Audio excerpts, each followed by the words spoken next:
Namasté. Namasté. Bienvenue dans ce talk numéro 3. Aujourd'hui, toujours dans un paysage naturel avec le bruit de la rivière, j'espère que vous entendez. Le monde sauvage Le monde naturel et le monde industriel. et le monde industriel. L'interaction. C'est une réflexion aujourd'hui qui nous amène suite à différentes lectures de la presse internationale cette semaine et des observations qu'on a tous pu constater ces dernières années, ces derniers siècles, qui sont revenus jusqu'à l'ère industrielle, la fameuse révolution industrielle, où il y avait massivement, je dirais, une invasion, une intrusion dans l'espace naturel. Les 30 pilleuses. Les 30 pilleuses, les 30 glorieuses, également, où on a pu voir une déforestation de la nature, des perturbations de l'écosystème, parce que dû à des agricultures sauvages, des industrialisations programmées, prévues pour toujours cette notion de rentabilité. Cela nous amène, en fin de compte, on a pu voir, et on a pu lire également, ce qu'on appelle le zoonose, c'est-à-dire une propagation des maladies animales transmissibles directement à l'homme. On l'a pu observer dans différents pays. Cas. Alors, SARS, Ebola, Covid, paludisme, tout ça, c'est une intrusion, une violence, un viol d'un élément naturel sauvage ou une extraction. On parle d'un côté extractif de l'homme moderne et de nos sociétés dans le monde sauvage.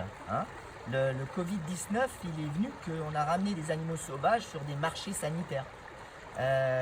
L'Ebola, pareil, le SARS aussi, et le palu, c'est pareil en fait. On constate qu'il y a une interconnexion évidemment entre notre monde et le monde sauvage. On est issu du monde sauvage.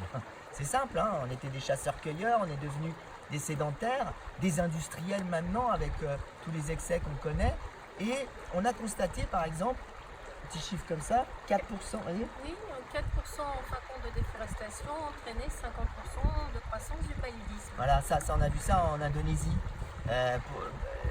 Donc on voit qu'il y a vraiment une tendance à se dire à l'homme qui se dit allez hop, allons-y, on peut extraire, on pille, parce que c'est le mot. Il n'y a dans cette intrusion de l'homme moderne dans le monde sauvage aucun état d'esprit chamanique.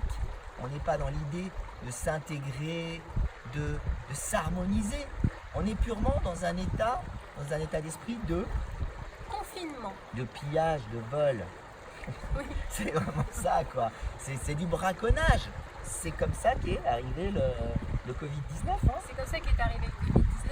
Donc oui, ça fait 2 fois qu'en fin de compte on a des petites secousses comme ça, je dirais, de la Chine.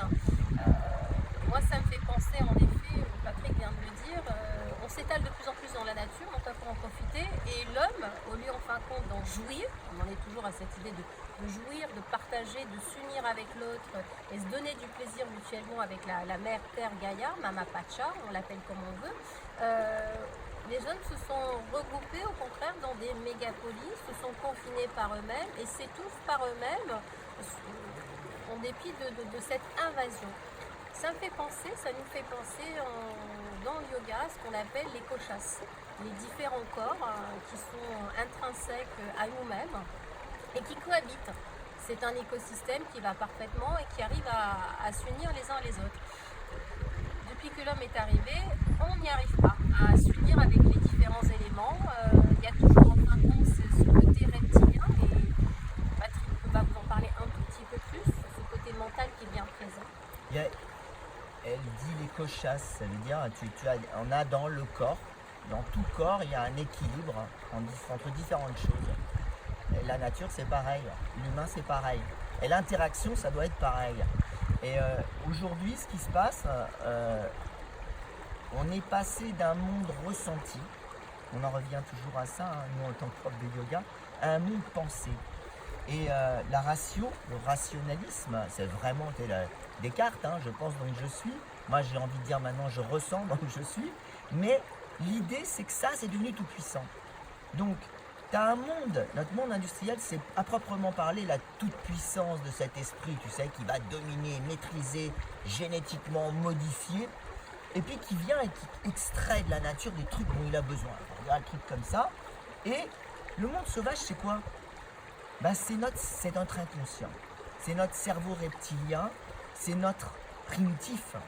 Et l'étrangeté, c'est que on n'est que vers ce rationnel, cette pensée-là. Mais qu'est-ce qui se passe si tu refoules ton inconscient ou si tu l'abuses comme ça? Ben, il est partie intégrante de toi. Tu nais, et c'est lui, allez soyons clairs, hein, je sais combien d'entre nous, c'est pas le cerveau inconscient qui nous gère, c'est un petit peu de notre rationalité, de notre moi ou le surmoi chez certains, mais le gros c'est le ça qui gère l'affaire. À ce moment-là, qu'est-ce qui se passe? Le reptilien il dit, attends, je vais t'expliquer qui tient les rênes, c'est moi. Ça nous renvoie toujours à cette notion d'illusion, d'artifice. Nos sociétés se sont construites de plus en plus en chassant le naturel, que ce soit à travers notre alimentaire. On a vu avec la période industrielle arriver beaucoup en fin de compte d'aliments chimiques, élevés sous serre, avec la lumière artificielle. Ça a eu des conséquences en matière de santé. Au plus vous chassez le naturel, au plus vous vous sentez mal.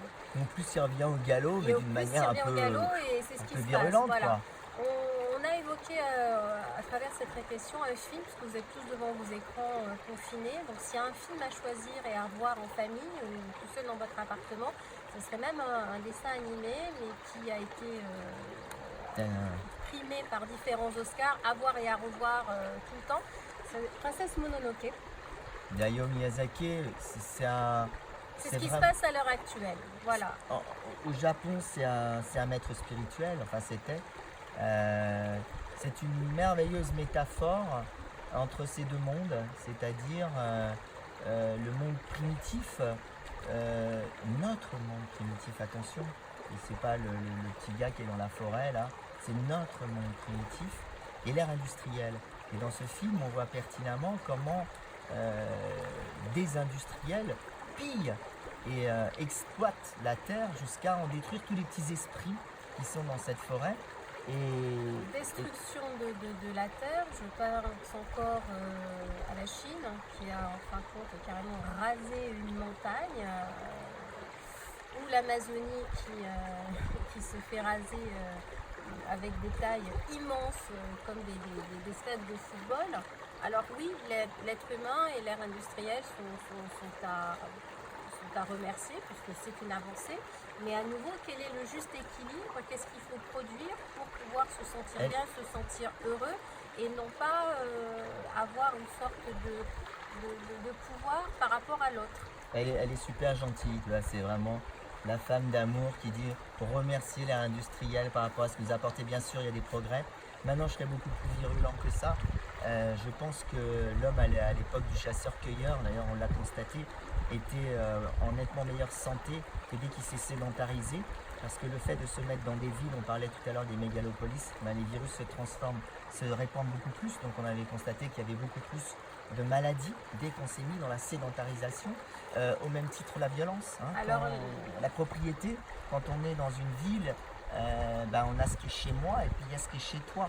Ben, le chasseur-cueilleur, lui, il se balade, il n'était pas là-dedans. Alors, j'ai pas envie de revenir au chasseur-cueilleur, mais je trouve qu'elle est adorable en vous disant que cette ère-là nous a aidés, parce que c'est vrai qu'elle nous a apporté des choses, mais aujourd'hui, la question fondamentale, c'est vraiment cet équilibre-là.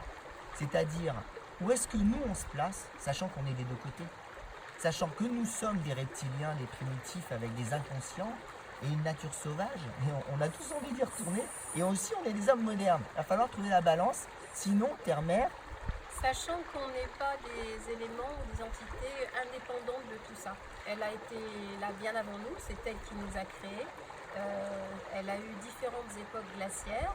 Il y a eu des moments où, en fin de compte, il y avait des espaces qui étaient totalement gelés, puis après c'est une forêt qui est arrivée. Elle sait gérer son écosystème et les êtres qui y habitent. Si du jour au lendemain, elle a envie de totalement, en fin de compte, raser tout le monde, elle peut le faire. Donc la question est à se poser aujourd'hui, nous, êtres humains, qu'est-ce qu'il nous faut pour vivre en résonance avec elle, en accord avec elle, sans, en fin de compte, la négliger, parce que c'est elle qui nous permet de respirer. S'il n'y avait pas les arbres, on ne respirerait pas. S'il n'y avait pas de l'eau, on ne pourrait pas vivre. C'est une belle image, il y en a deux, là je la trouve, hein, la terre rasée et tout, mais il y a deux trucs intéressants. Une qui me vient à l'idée, c'est qu'effectivement, ce ne sont pas nos gouvernements qui nous donnent l'air pur, c'est la terre. Donc d'où la nécessité vitale de protéger nos écosystèmes. Et la nécessité vitale de trouver le temps, un temps, je dirais, respectueux, et non pas forcément confiner 8 heures dans un bureau. On revient encore là-dessus. Il y a une nécessité de slow life, de diminution du temps de travail, afin de pouvoir respirer et respecter également. On n'est pas les seuls à les dire. Vous avez pas mal de parlementaires, de députés qui commencent à taper du poing sur la table et qui disent pas mal longtemps. Et partout dans le monde, il y a des résonances comme ça. Partout, c'est-à-dire... Il faut cesser cette activité frénétique de consommation, mais consommation au niveau du travail, rentabilité. La nature n'est pas rentable. Hein. La sobriété heureuse, hein, il y a des bouquins là-dessus. La décroissance et surtout, en fait, la Terre, si vous regardez le remède actuellement, il est de retourner dans la relation, dans ce qui nous relie à nous-mêmes, par le silence, la méditation, le yoga, à nous, dans notre proximité d'hommes et de femmes, dans notre proximité familiale, dans notre proximité de citoyens, même dans ce silence, et surtout aujourd'hui, dans notre relation et un retour à un profond respect de la terre sans béatitude, hein, se réintégrer, redevenir un petit peu ce chasseur-cueilleur ou avec les moyens modernes, enfin je sais pas, se rééquilibrer là-dessus. Voilà, ne plus établir de frontières, c'est les hommes qui les ont établies, trouver cette fluidité d'interconnexion sans jamais rien forcer. Il n'y a pas besoin de mettre des murs. Les animaux, ils cohabitent les uns avec les autres sans forcément monter des petits murets, monter des petites barrières, avoir des passeports pour passer.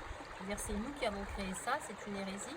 Donc aujourd'hui, dans ce confinement, on vous amène à penser, à travers ce talk numéro 3, cette relation entre l'homme et la nature et qu'est-ce qu'on veut pour demain. L'avenir proche, il est là, c'est-à-dire qu'à la sortie du confinement, il va falloir vraiment se poser la question de qu'est-ce qu'on veut. Comment est-ce qu'on veut vivre aujourd'hui pour nous maintenant et pas dans l'illusion des générations futures. Le futur, il est déjà là, il est présentement présent. Qu'est-ce qu'on veut pour être heureux?